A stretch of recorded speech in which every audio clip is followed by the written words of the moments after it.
Group riding can be very different to riding on your own.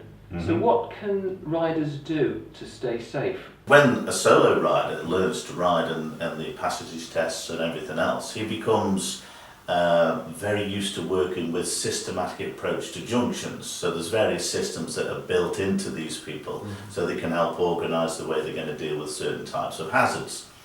When you're group riding, those road positions and the way you think will still remain the same, but you develop what we call a staggered formation. So the first rider might be riding 2/3 of the way out within his lane, the next rider down will be about 1/3 away, and so on and so on.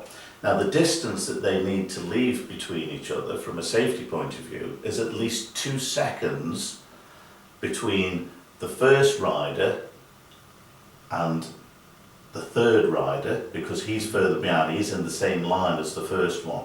Right, so you've got first rider and third rider would be 2 seconds apart. The second rider will be riding slightly closer, okay, and same with the fourth. So that keeps the group together.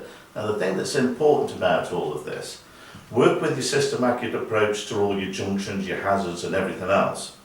So it's important that you're looking well ahead, try and anticipate what's going to be happening further down, so it's good observation further ahead. Then you've got to think about your immediate area. What's the second rider doing? What's the third rider doing? You can't focus on these riders because you're at risk of target fixation. So it's important that you use your peripheral vision to work with those riders in your immediate area. And then of course there's what's going on behind. Regular checks in your mirrors, are we keeping the group together? Because each rider has his own responsibility from a safety point of view.